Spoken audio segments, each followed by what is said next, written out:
do think just doing audio only limits your reach and potential, because especially like a lot of people are on social media and the thing that dominates social media is video clips.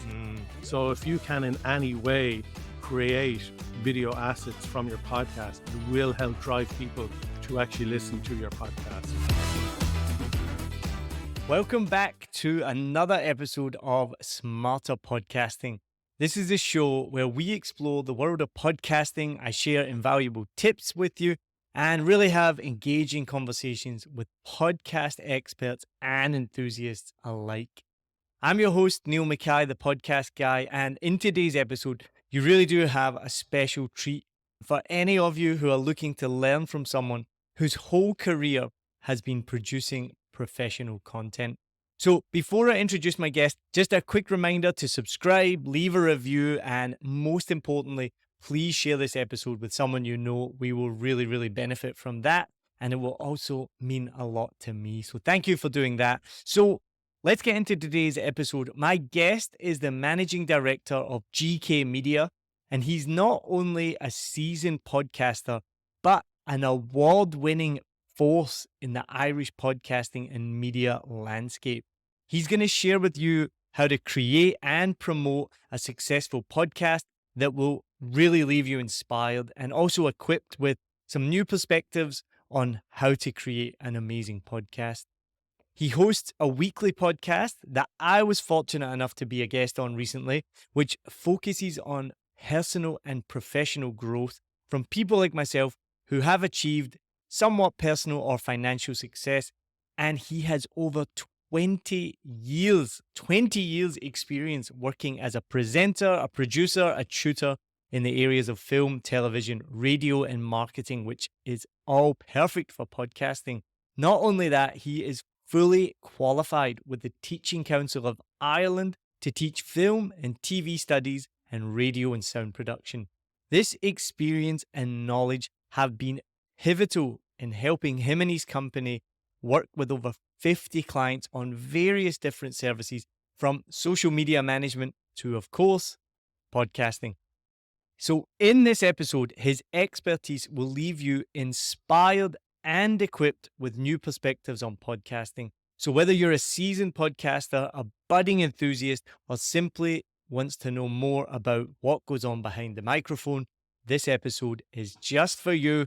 And welcome today to Smarter Podcasting, the managing director of GK Media and the host of Garry Talks, Garry Kelly. So thank you for joining me today, all the way from sunny Ireland, Garry Kelly. How are you today? I'm great, Neil. Thanks a million for having me on your podcast today. And thank you for having me on yours. I'm very impressed, most of all, with your podcast studio, which I didn't get to visit because we did it online, obviously, just similar to what we're doing right now. But I've seen your Instagram reels and I've seen some of your videos. Tell me more about your podcast studio and the equipment that you have in there and what you do to record your episodes. Perfect. So anyone who's watching this visually, the room I'm in at the moment is not our podcast studio. I'm in my Mancave at home in Galway. And I thought actually, and the reason is it takes like an hour to an hour and a half to get across the city in Galway, which could be a 10-kilometer stretch because traffic is always crazy. But I thought it'd be interesting to even do the podcast recording here today in my little Mancave, because this is where it all started for me back in 2011. So I started podcasting back in 2011. I was working full-time in radio, and I just felt that there wasn't enough Irish music that was being played on the airwaves. And I was in a band from the age of 14 up to the age of 24, writing my own music and doing cover versions of Nirvana, Metallica, and all that. And about 3 years later, I started working in radio. And I just felt that all the big mainstream artists from America and the UK were dominating the airwaves in Ireland. And it wasn't that I was, a strong Irish patriot banging the drums saying more Irish music, but I just felt that there was a lot of great Irish bands out there that just weren't getting a huge amount of airtime. So I set up a podcast called Organics Music, which was a monthly podcast, 1 hour long, featuring contemporary Irish music. And every month I was doing an interview with an Irish musician. And I did that for about a year. And then I thought, well, look, I've gotten nearly 100,000 listens or downloads I should get sponsorship now, someone should be paying me for doing this, because it was taking, a good 2.5 days, if not 3 days every month working on this. And podcasting was very new, and it was even newer in Ireland, and no one was biting and chomping at the bit of getting involved in a sort of sponsorship format. So I just felt, look, it's a huge commitment. Maybe this thing won't take off. And I parked it, to my detriment, because it was growing at such a scale, 13 years ago. It's amazing what it could be today. But I parked it, and I really started getting involved in podcasting again around 2019. We were doing a movie show called Just Like in the Movies, and everything was going really well. And we had just done a sponsorship deal with a cinema, and we had organized a sponsorship with a beverage company as well. And we were going to film the podcast every week in a cinema over, I think it was a 24-week period. And suddenly COVID-19 came along, and everything fell. Cinemas closed, obviously, for a year and a half, 2 years. And then the footfall for cinemas at the start, when they could open again, was down 50% compared to pre-COVID times. So budgets was tight, and that kind of just was kicked aside.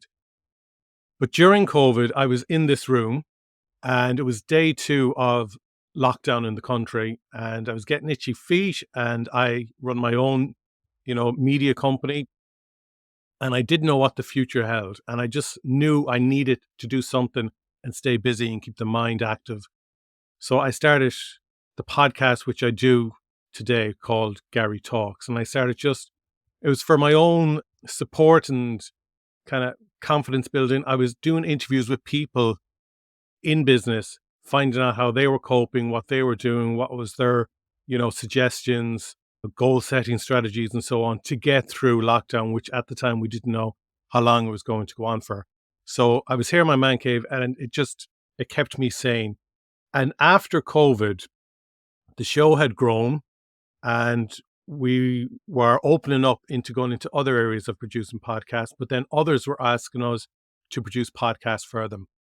And there's a very well-known comedian in Ireland called Tommy Tiernan, who podcasts. He has a TV show. He's on a show called Derry Girls, which people might see on Netflix. I love Derry Girls. It's one of my favorite shows.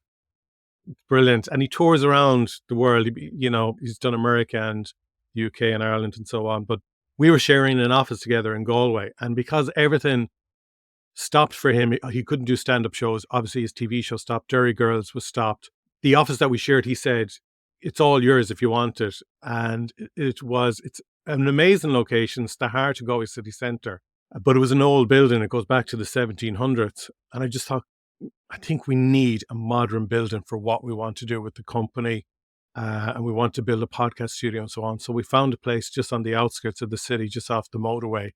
And the idea of building a podcast studio was really for Garry Talks. And secondly, it was to get the movie podcast back again, because I thought everything would just start or continue on as it was supposed to be after lockdown. But obviously there was, financial issues for a lot of businesses out there. So I had this brand new podcast studio, which I had, I put in this acoustic carpet that cost a lot of money. It's amazing how much just a good carpet can cost. I got acoustic panel glass put in at a 30-degree angle where there was a window, just because, again, for those who don't know, you don't want sound waves going in a straight line. You want them to be at different lengths where they're bouncing. We put acoustic paneling all around us, and we got in like the Shure as the 7B microphones, and we got acoustic paneling put in at the top ceiling as well, creating like a 45-degree angle. Pumped a lot of money into it. And in fairness, one of the guys who worked with me in the radio station that I worked in full-time from around 2007 to 2013, and then worked part-time up till COVID, he helped me build a studio as well. But I had this amazing studio, and it's like, okay, so I built this just for my podcast. But from actually doing the videos, because we would video Garry Talks, and initially what we were doing is we were just putting up clips of what we were videoing on social media. And then after a while, I realized actually I should just release the full video as such. But the clips that we were putting up on social media, people were seeing that, and then they were approaching us saying, oh, your studio looks class. can we actually hire it? So we've had like voiceovers for feature animation recorded in there. We've had companies from the Middle East that would be big podcast producers having guests coming in using it. We've had it used for like Aldi adverts. And some of the top podcasters from Ireland who are living in the west of Ireland are coming in using it on a weekly basis. So it's brilliant. And we produce, as I said, podcasts for other clients. So we would be mobile and go on the road to maybe their premises or go to Dublin. But sometimes they would come into our studio as well. So it's amazing from just having little social media clips put up on the various platforms that are out there, how that can actually generate a bit of business towards your own. I think it's the dream for most podcasters because let's be honest, most podcasters are independent podcasters. Like myself, I'm here at home. I got some good equipment, but I'm still at home. It's the dream to be in a studio. And I actually got access to a studio here in Saigon in Vietnam. And I did one recording there and it was just incredible. You know, it was amazing with the sound engineer. They gave me it for free. They weren't even wanting any sponsorship. It was just they were a new brand breaking into the podcasting industry. And they were like, we want you to come along and we're going to put you on the app and blah, blah, blah. And then lockdown, COVID happened, just similar, same thing. I think the company went out of business. I've never heard from them again. I've never heard of the app. I got to do one episode in the studio and that was it. So when I've seen your studio, that's why it's the first thing I bring up. I'm supremely jealous. And if I was in Ireland, I would definitely be doing it too. It's something that I'm thinking about doing here in Saigon. But like you mentioned there, it's a lot of work. It's a lot of investment. I need to do a lot more work into seeing if it's worthwhile. And that was going to be my next question. After everything of the hardship, the financial input into creating it, now you've got all this business out of it. Has it been worth it? I haven't done up the numbers to see how much I've spent to how much money it has generated. I just love the home that it has become, to be honest with you, for podcasters. I mean, like I had Sinead Cassidy, who's a director of marketing for Galway Races, which would be a huge festival here that takes place in Ireland every year. And she was a guest on Gary Talks, and she loved the studio so much that the Galway Races actually did a video podcast series with us then last summer. And we're in talks again about doing it again in 2024, which is brilliant. So during that video series, we had like all the top jockeys and trainers coming into our studio to record. So, you know, there's been a few kind of celebrities or famous faces. Even something that I loved was the current Galway football manager is a man called Pádraig Joyce. But I remember when Pádraig was playing as a player for Galway, and you know, you didn't even have to be into football growing up. If your county team was in the All-Ireland final and they won, you got the day off school the next day. That's how important it was to support. But it was really cool to see someone who I idolized when I was like really young, you know, kind of in my early teens, to see them now coming in to my studio and recording. And, you know, there's little moments like that where it's like, wow, this is cool. Like I've built this and these are the people that are coming in. So, yeah, I'd say probably overall, you know, we have gotten a return because what we would do is we can record a podcast, but we can edit a podcast, we can video it, so we can edit it as a video, we can create social media clips for people, we can do transcriptions of it, we can set them up with a podcast channel and so on. So like the HSE, which be the National Health Organization in Ireland, we produce podcasts for their health and wellbeing department on a weekly basis. So we would either have them come to our studio or we go to Dublin or Cork or whatever, record in batches. So we might do 3 or 4 podcast recordings that day, and then we'll come back to our own studio, we'll edit them, we'll create social media assets for them, transcripts, maybe blogs, newsletters from each episode and so on, upload it, schedule it across podcast platforms, put it on YouTube's podcast platform as well. So it's a great thing to get into where you can scale up other services with it. So because I do think just doing audio only limits your reach and potential, because especially like a lot of people are on social media and the thing that dominates social media is video clips. So if you can in any way create video assets from your podcast, it will help drive people to actually listen to your podcast. And again, you might hear someone's name and you may not know who they are, but if you see an image of them, you're like, oh yeah, I know that person's here. I've seen them before somewhere. I'll go and listen to that, you know? Oh, 100%. And so similar trajectory here at 7 Million Bikes Podcast. So this podcast is called Smarter Podcasting, but we as a business, we're called 7 Million Bikes Podcast. And started out, just doing audio for people. And now it's just changed. Like even this year's changed so much, doing more video editing. And when we talk to a new client, it's all about, like you said, like creating different assets. So the main asset is the video.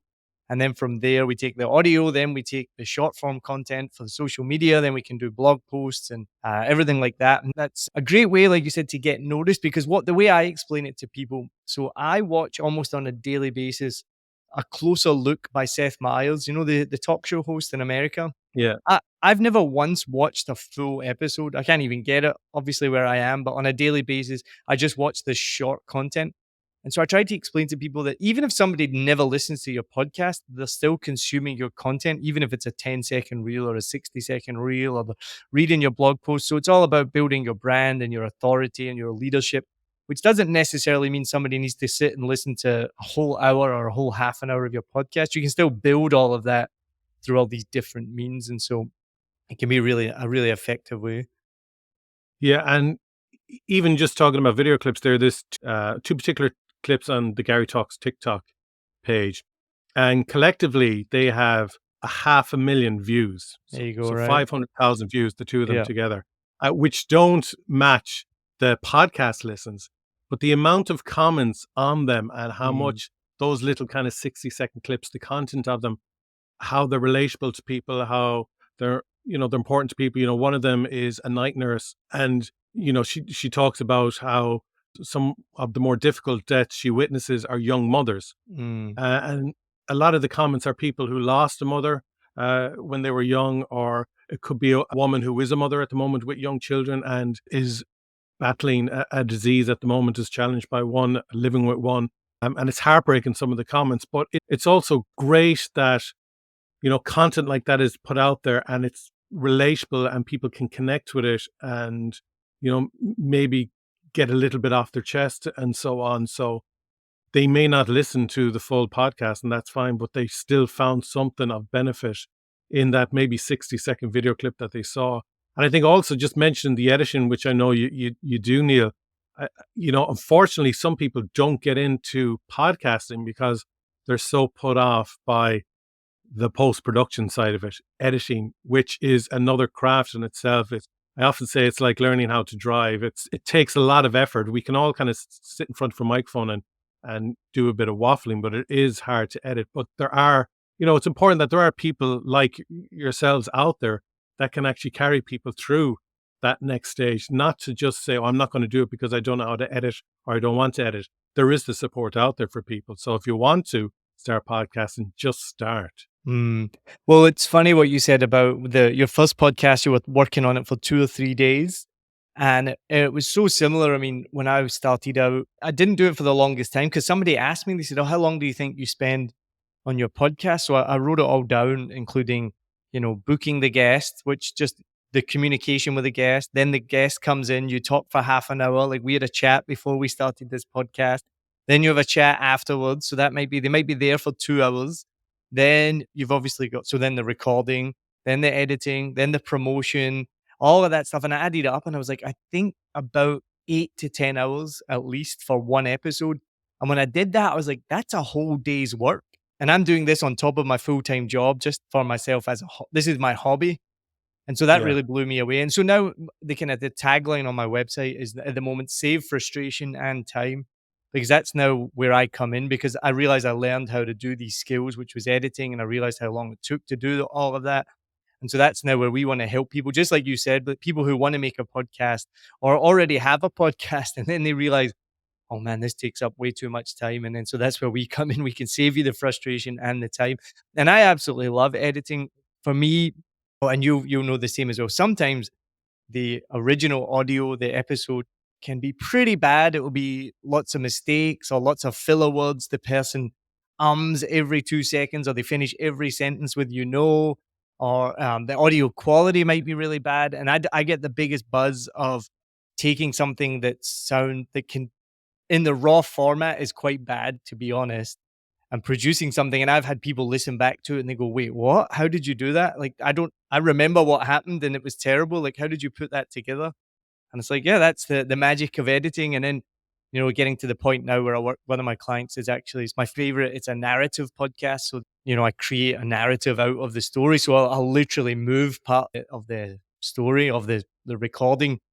And I always make sure we have like an uplifting ending and I add music to it. And it's, again, if you listen to it, you would just think like that was this person was recorded and said it exactly in that order. But I'm like, when I share it with my wife, I'm like, listen to this. Like I changed all of this around to create this story. So it's the biggest buzz. That's brilliant. Yeah. And it's so important to edit because there's a lot of podcasts out there that people just record it and then put it out there. And it's pretty horrific to Yeah. listen to and they don't realize.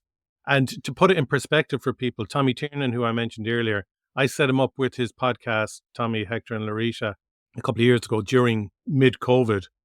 And their first audio recording, the first episode recording, I think was about 3 hours. And the episode that went out was 45 minutes. Now, this is a man who's been in the entertainment industry for decades. He's done TV shows, stand up where, and so has Hector.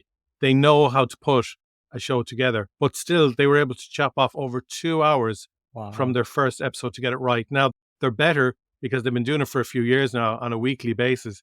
That I'd say probably they might only lose 10% of the recording because they're getting slicker at what they are doing and they have a good chemistry now, the three of them together. But that's the reality. You Mhm. edit to get it as good as it can possibly be. And if you're listening to one of your own podcasts and the mind starts wandering, you're thinking about, what you have to put on the shopping list for your groceries this week, that's when it's time to stop playing and start cutting out. Because Mm. if you've lost interest, your audience have also lost interest. Yeah. And I'll just finish up on this topic with a really funny story. One of the podcasts that I edit, and it actually is similar to that Tommy Tiernan first episode. It takes the most amount of editing, and they're fine with that. They'll send me maybe 2.5 hours worth of audio, and it will come down to about an hour and a half, which is generally like they want like their episodes are quite long. And so it's the most work I've ever done on a podcast. Like I actually got back to them and I said, I think I'm doing about 900 edits an episode. It took that much because they wanted so much done to it. Like every breath had to be removed, every tick, every noise. And so the process is more streamlined now. It's not 900, but at one point I was like, I think in 2.5 hours I'm doing about 900 edits. So really well edited, great podcasting. It's mass thousands, tens of thousands of listeners. And then somebody wrote in, they read out the story and they said, "Oh, we've got a podcast too, and it's just like yours. We don't edit either." And Brilliant. at first I was so offended. I was like, "Wait, what do you mean this podcast isn't edited?" But then I felt good that it still has that feeling that when people listen to it, it sounds like it's not edited. Which I was like, 900 edits went into making this podcast episodes, and so the host did correct them. They were like, "Oh no, this podcast is absolutely edited. We couldn't put it out without Neil." But yeah, that made me laugh. So my I think that's question. the best compliment you can get. Yeah, right. I felt at the end of the day, I was very, very complimented. So I wanted to ask, you're talking about the investment in the studio. If you're in Ireland, how much does it cost to rent your studio? So there's different things you can do. One is you can just come in and record audio only in our studio. So that kind of it starts off as €100 for the first hour, and then after into the second hour it's €50. But if someone is coming in on a regular basis, we obviously do a better Mm, rate for them because there is that ongoing collaboration. If people then want to come in and have maybe a wide shot of themselves and their guest. The studio facilitates up to three people speaking. We can do a wide shot. That's another rate. Or people might want a camera on every guest. So we mm. have Blackmagic 6K Pro cameras. So the quality of them is absolutely Wow. unreal. And Yeah, I also, bet. when you shoot in 6K as well, it gives you those options of really cropping in quite tightly and you Mm, still keep it at full high definition, 1080p. If you're just putting it out on the likes of YouTube or something like that, or Facebook, where you just wanted it mm, 1080p. So that allows a lot as well. And some people, they just want all those assets afterwards, the audio and the video clips, and they might have their own in-house production team mm. that'll put it together. Others will want us to do the editing for them as well. Mhm. So it all depends really on what they want from us. Yeah, and that's something that I'm looking at starting here in Saigon as well. It's similar thing. There'll be a rate for just audio, there'll be a rate for just one camera, a rate for two cameras, and so on and so on. At the moment, I record some video for clients just using an iPhone. I use my iPhone 10, but it still has 4K, and Yeah, they're just needing that wide angle with the two guests. Sometimes they've had three guests, and the quality is unreal. Is because it's 4K, which is great. So yeah. that's my other upgrade I'm going to make this year. So talking about equipment, talk me through that. I'm a big nerd now on equipment. I get excited about equipment. Tell me what you're using right now, what you started with, because I don't know if this is what you started with. You said you started in your man cave. Can I talk me through the equipment that you started with, and then you mentioned the Black Magic camera and the Shure. So then tell me what you've upgraded to more about in the Okay. studio. So I suppose I started the podcast in here in this room, which is my man cave, which is upstairs in my house. It's more like an attic room, and it's ideal in terms of acoustics because everything is thrown in here, suitcases and all that. So it's really good for sound absorption, and it's also it's a slanted ceiling. The worst room to record a podcast in is a perfect square room because sound waves are going to be all hitting at the same wavelength. So because the ceiling is slanted at a 45-degree angle, it gives a much better sound as well. So the room is packed with rubbish because unfortunately the man cave becomes the storage room when you're living in a house with three other women. But it's great for sound. So I started off with this Samsung G Track, which I've recommended to people over the years, but I can't seem to find it anymore. It doesn't seem to be easily available. The Yeti mics, though, are pretty good as well. So Oh, it's see, just a I gotta simple you. disagree with you on that. I gotta jump in right there. So Okay. I wanna know because you know more than me. I mean, I can admit that freely. So I wanna once I tell you my story, you can tell me why you think the Blue Yeti is good. They've been recommended since the beginning, since I started podcasting, and my first mic was the Blue Yeti Ice. So it's a condenser Yeah. microphone, picks up the whole room. It was good for, the beginning, working in between me and a guest, and I did that thing. I was just recording it. Oh, I'm still recording at home. I also want to add, I'm in the worst room ever for a podcast. I have like big windows, shiny floor. I'm in Asia, so we don't have carpet in Asia. It's just tiles. But I rely heavily, anyone who listens to me will know, I rely heavily on studio sound from the script, which will take the audio and make it sound great. And I'm using pretty decent dynamic microphones, so it kind of helps with all the terrible things about this room. But I use the Blue Yeti. The sound quality wasn't great. It broke after about 6 months, which I still have it in a cupboard, and I'm just praying one day that it somehow comes back to life. I don't know why. I can't bring myself to throw it away. But then a lot of the clients I work with, they use the Blue Yeti, which I know it's got different settings. The one, like I was talking to one yesterday, and you can set it to the cardioid pickup, which is just meant to pick up in front. But I just always find anytime I edit a podcast for anyone who uses a Blue Yeti, it just picks up so much background noise that even when I turn on studio sound with the script, it still sounds terrible. And one of my clients, I've just got her to sell her Blue Yeti, and she got a new Shure. No, she got the Rode microphone just this week. So that's my take on the Blue Yeti, and I've read about them that they are overrated and they get recommended too much. Why do you recommend the Blue Yeti? So I'll backtrack a little, and I never did like the Blue Yeti before, but I have done podcasts with people in the last year who have Blue Yetis, where before up to maybe a year and a half ago, I'd be like, "Oh no!" But actually, the quality has been perfect. I haven't had any issue at all, and that could be down to they have the settings right on their mic, or that they have good acoustics in the room that they were recording in. But definitely, anyone that I've worked with in the last year who has a Blue Yeti microphone, it has been fine. But I do agree, like the Blue Yeti was out when I got the Samsung G Track, but I went for the Samsung G Track because I'd borrowed different mics off different people and tried them out. And the Samsung G Track for me far outweighed the Blue Yeti. But I suppose what's good about the Blue Yeti is it's relatively cheap. Hmm. But if you want to get a good microphone, look at the people who've been making microphones for decades, like Rode, Sennheiser, Shure. You're not going to go wrong getting a microphone from the likes of them.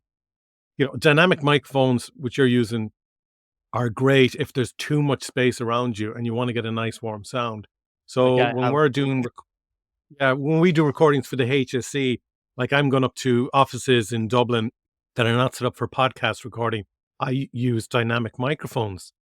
It's only in our studio that we use the condenser microphones because they match the studio setup that we have. So again, if you do have too much space around you, or, tiled floors, tiled walls or whatever, having a dynamic microphone, the only difference is you just got to get in that bit closer. But you get a lovely warm sound from a dynamic mic. And when we started off doing the film podcast, we were using SM58 dynamic microphones because we were getting a lovely warm sound recording it in our office in Galway City. And what we were doing then in terms of filming was we were using DSLR cameras to video. And they're great, but a DSLR camera not switches off recording mode after 30 minutes. And the reason for that is there's two types of taxes. So it's a cheaper tax if a camera is considered a photograph camera. In other words, a camera mainly for taking photographs. So if a camera records for more than 30 minutes, regarded as a camcorder, and it's a different tax and it costs more. So that's why DSLRs stop recording after 30 minutes. It's grand if you have someone around who can rotate the room and keep recording and so on, hitting the record button every 30 minutes for you, and you're doing a multicam edit. But it was a little frustrating. So then when we set up the podcast studio, we went from dynamic microphones to what we're using in our old office in Galway City to the Shure condenser microphones. Got 3 of them in. Now, and the reason for that is, we could have gotten 4. There's room around the circular table for a 4th, but it's a small enough room. And I was having this decision of, do I want a big room or a small room? And there was only one room there available within kind of the studio space that we have, because we have a big green screen built outside in another room that's floor to ceiling for doing other video pieces for people. I just thought, a smaller room, you're going to get better acoustics than you are with a larger room. Because even in the radio station, there was Studio 1, which was really big, and you'd have live music taking place in there, and your Studio 2, which was small and cozy, and there was a beautiful sound. So I was always drawn more to a smaller room. So we just set up 3 mics in there, and they're a condenser. And we used the Scarlett, so you're getting a nice clean sound before it's going in, recording then on your computer via Adobe Audition as a multi-track recording. And as I said, we put paneling on the wall, and we put these heavy panels as well up at the ceiling facing down at 45 degrees. Put in an acoustic carpet, put in an acoustic panel at the window at a 30-degree angle. And initially we were recording on 5K GoPro cameras.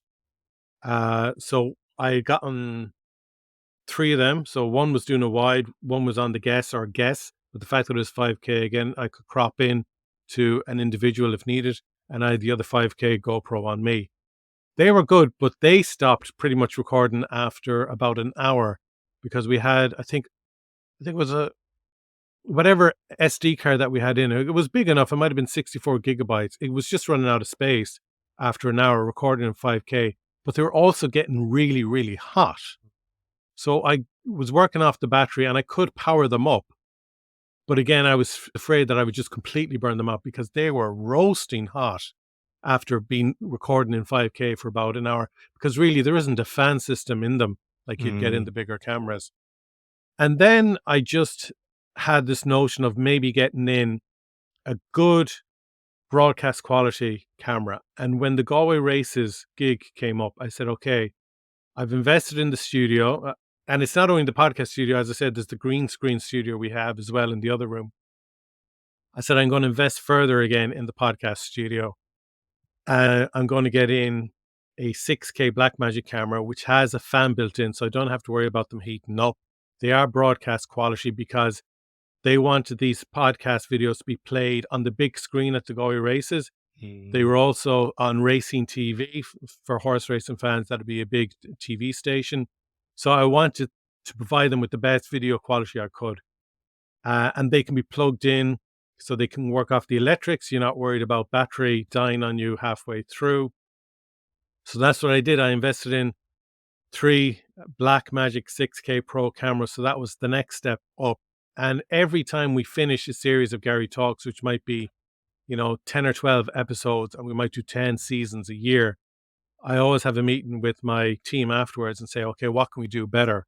So at the moment, we are developing the studio a little bit more. So there's been a lot of constantly playing around and constantly trying to improve and make it look better, which is funny because it started off as a podcast studio where my only concern was audio, getting in good Yeah. panels, good microphones, the Scarlett and all that. And now because we've gotten that as perfect as we can, now I'm looking at trying to make it visually look as good as possible and having the best visual equipment that we can. It's crazy because I'm an old school podcaster. To me, it's audio. I hate it when somebody says, I have a podcast, and what they mean is they have a YouTube channel. But I'm now embracing it because it is the future of podcasting. You don't have a podcast if it's only on YouTube. It has to be audio. But if you have a video as well, I will give it to you. You have a podcast. But visuals is the future, YouTube and TikTok, as you mentioned, and things like that. Before we wrap up, for someone listening who's thinking, this is way too much for me, I just want to start my podcast, or somebody who's quite new to podcasting, looking at their equipment. And the one thing I've learned from other people is you just always look to improve. Like you said, you have a meeting with your team once a year. And I'm my videos right now are not great. I'm looking to improve my camera. I'm always looking to get better, and I'm not perfect. And it sounds like you're pretty similar, just always slightly improving. And I think Yeah. we go all the way back to the beginning. You were talking about people not podcasting because the editing takes too much.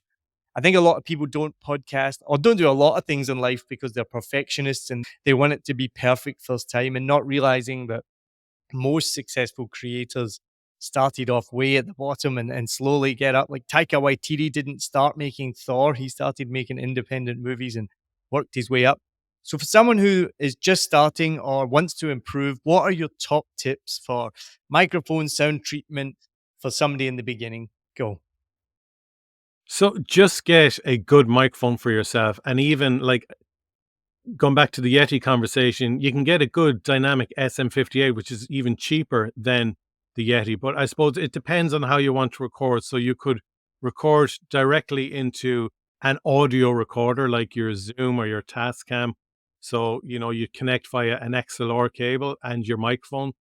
And to even simplify it, you can get great acoustics sitting in your car. So you can sit in your car in a quiet area and you will get amazing acoustics. And a good example would be, I remember one time we had someone come into our studio, Kilkenny, which be maybe 2.5 hour drive from Galway. And they were coming to our studio to do a podcast recording. And as I was driving to the studio, I noticed that the streets had no lights and there was an Apple Green, which is a fuel station. They had no lights on and it was only a couple of years open. I was like, that's weird. And then I got to the studio and I realized all the electricity in that area of Galway was gone, was down. And I had this person driving 2.5 hours to do a podcast recording. And the city was gridlock as well because people were trying to go get back home or whatever where there was electricity. But we agreed, it was cool enough that we agreed to meet downstairs in the basement of a car park. And we sat in my car and we recorded the podcast in the front of my car with one microphone and a Zoom recorder. And the quality was amazing. You can also record great audio quality if you have an immersion at home. So again, that's room that's just full of towels and mattresses or duvets or anything like that.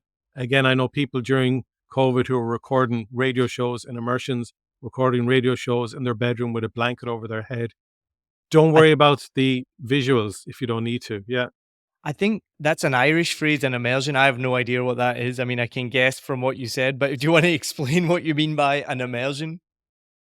Yeah. So the immersion room is the place where we have a big boiler and you turn on the immersion switch, which will heat up the water in your house. And you make sure you turn it off after an hour max, or your electricity bill will be sky high and there'll be arguments galore in the household. Other people might have gas or oil, or look, there's houses being built now which are A-rated and underfloor heating. And, thankfully things are more sustainable and environmental friendly and so on. But the immersion was that small little room upstairs in the house where you turn on a switch to heat up the water. It was like a big, massive kettle and all the towels were put in there and so on. But the acoustics were excellent. That must be a very Irish thing. I've lived all over the world and I don't think I've ever heard of an immersion room. Okay, okay. Well, let's leave it on that because that's a great tip. And it's something I've read from the beginning. I've even said to people, you could put a blanket over a table and record under a table. I know people that recorded in their bed under a duvet and things like that. Yeah. And these are easy tips to get started. So the thing I always say to people is just get started and go from there. 100%. Yeah, absolutely, Neil. Garry, this has been awesome. Thank you so much. Make sure you go listen to Garry Talks wherever you get your podcasts. Thanks a million, Neil. Look, I think we really kind of kicked off when you were a guest on the show there back in 2023, and we've kept in touch on social media and so on, and continued success with all that you're doing. And it was an absolute honor and pleasure chatting with you today on the show. Thank you very much, Garry. Cheers.